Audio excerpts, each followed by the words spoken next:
Don't forget, guys, I got an awesome t-shirt going on Teespring right now until February 20th. If you guys want one of those bad boys, click the description down here. And there's also stickers too. All that information down here below.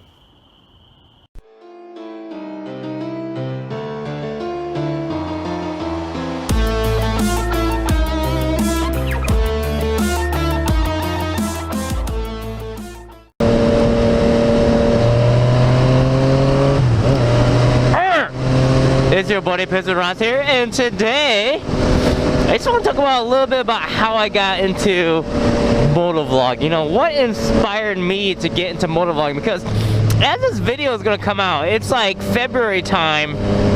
A lot of new riders started to come into this, and I'm sure by the time springtime rolls around, there's going to be like hundreds of new motovlogging channels popping up because of who they've seen on YouTube. And that's how I got into it. I'll tell you the two people that I've seen right now that got me into wanting to do this again. So a little bit of setting the mood, setting the atmosphere for it.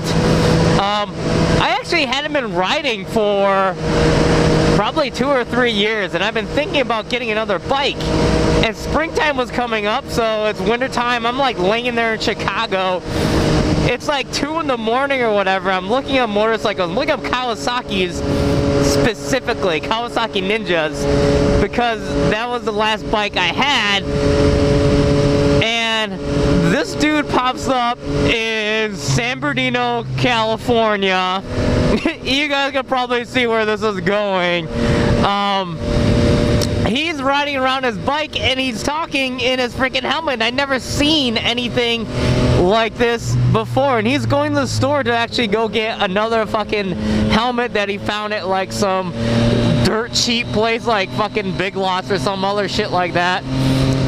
And then he starts seeing like police helicopters going around his neighborhood, and he's just commenting on it. He's like looking at the copters flying by. He's sitting on the side of the building. He's opening his packaging. He's looking at his camera. If you can't guess by now who this person is, it is Mr. bakerXderek. So shout outs to him, bro. For the next like 3 hours or so, I set up watching his videos, and it's just him like getting up. He's going to freaking lunch. He's stopping by the convenience store. He's giving them doll hairs while he's buying like freaking bottles of Mickey's. I know he doesn't do that very much often anymore, but that's what he did. And I was just kind of like mesmerized, like I'm sure a lot of you guys are when you discover motovlogging. And I had to go to work the next morning. It's like 4:35 a.m. in the morning. I'm like, what the F am I doing still up? I need to go to work because I have to get up at like 6 in the morning and get ready for it. But his love for his like 636 and how much he can actually do out there and share with you, I just thought it was like amazing. It was just something that was just like intrigued me. I was like, I want to watch this. After that, I started getting suggestions from this dude in Texas. Mr. Jake, the Garden Snake, suggested videos pop up.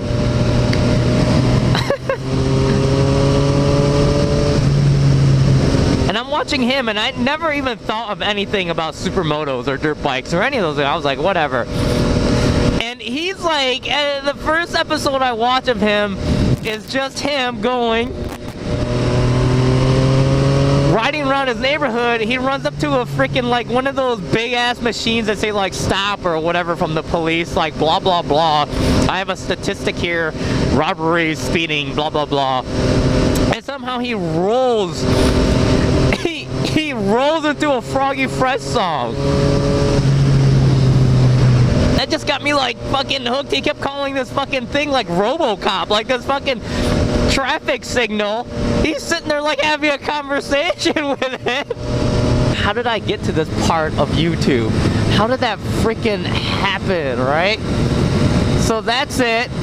And then just to let you guys know, like I've had other YouTube channels before in the past. Basically, I did YouTube because I just wanted to share whatever interest I was into at that moment. when it first started, this will kind of sound weird.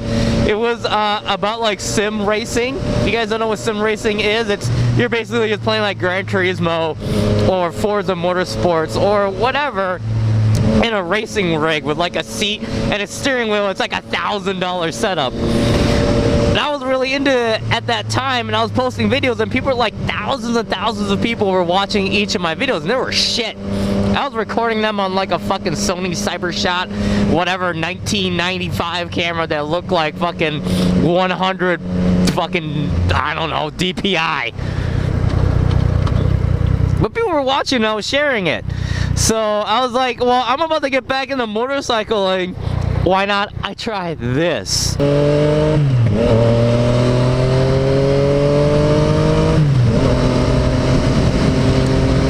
And I was like, hey, I have the equipment, maybe I can try this, maybe I can do something with it. And that was like 2.5, 3 years ago when I first uploaded my first motovlog. You guys can watch it if you want to.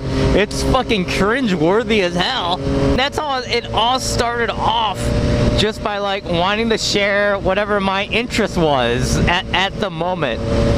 And I kind of just stuck with it. It's one of those things where motovlogging is not one of those types of genres on YouTube that really takes off. Like, you think of the big guys and you look at their sub counts, they're nothing compared to other large channels. Like, even like gaming channels that are considered like medium size, these motovlogging channels are like a third of them. So it's not something that's gonna get like tons and tons of people. It's definitely something that you build upon. And here's something that I want to mention. I am a fan first versus a content creator. Like I'm not like this YouTube guy that has to do this, and this is like part of whatever master scheme I have to get like a ton of views or whatever, because I don't. This is just me having a hobby about something that I enjoy doing, which is why you will probably never ever see me upload like daily freaking content like YouTube, the algorithm wants you to do. And a lot of other YouTubers are talking about, like, I'm never gonna do that, because if I don't feel like doing a vlog or I'm not in the right mood for it, I'm not gonna do it. And if a week passes by, 2 weeks pass by, 3 weeks pass by, that's okay with me, because this is just me doing me. But a lot of people put a lot of time and effort into this. So I want to say that if you love motovlogging and you are into this and you see someone creating content on the regs, I don't care if they're a big YouTuber or a small YouTuber, if they're a motovlogger, if they're a gaming channel, if they're whatever, give them a thumbs up, dude. If you watch that video and it was good and you enjoyed it, but you don't have anything to say, because I know there's a lot of you out there, it's like you don't want to say anything because you don't want to get bashed in the comments, or you feel like you have to have something witty to say, just hit the thumbs up button. That makes a world of difference to YouTubers when they come over and they look at that count, how many people actually like their video. It makes just as much difference as you saying something nice to them, and that keeps them going. So if you want to continue seeing their content, do that. But I think I've said enough about this particular topic. If you want to see the bakerXderek video that I'm talking about, or the TheGardenSnake video that I'm talking about, there will be in the description below. So until next time, guys, get out of my face, son! I'll talk to you later. Bye-bye!